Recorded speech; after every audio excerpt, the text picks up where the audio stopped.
আসসালামু আলাইকুম। আপনাদের সাথে আজকে খুব চমৎকার একটা রেসিপি শেয়ার করব। লাচ্চা সেমাই দিয়ে মিষ্টি ভাবা যায়? অনেক সুন্দর একটা রেসিপি, চলুন শুরু করা যাক। জাল করা ২ কাপ পরিমাণ দুধ নিয়ে নিয়েছি, হাফ কাপ পরিমাণ চিনি, একটা ডিম ভালোভাবে একটা হ্যান্ড উইচের সাহায্যে মিক্স করে সেমাইটা দিয়ে আমি ভালোভাবে মিক্স করে দেখুন একটু লম্বা, লম্বা শেপ দিয়ে সবগুলো বানিয়ে নিয়েছি। কাজটা একটু ধৈর্য ধরে করবেন। তারপরে দেখুন আমি একটি কড়াই বসিয়ে দিয়েছি। পর্যাপ্ত পরিমাণ তেল দিয়ে দিয়েছি। এরপরে মিষ্টিগুলো আমি তেলের ভিতরে ভেজে নিব। দেখুন আমার ভাজা হয়ে গেছে। তারপরে আমি কি করব?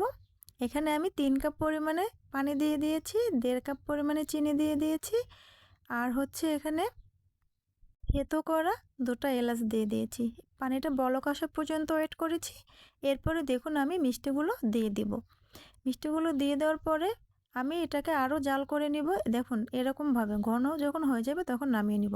খুব মজা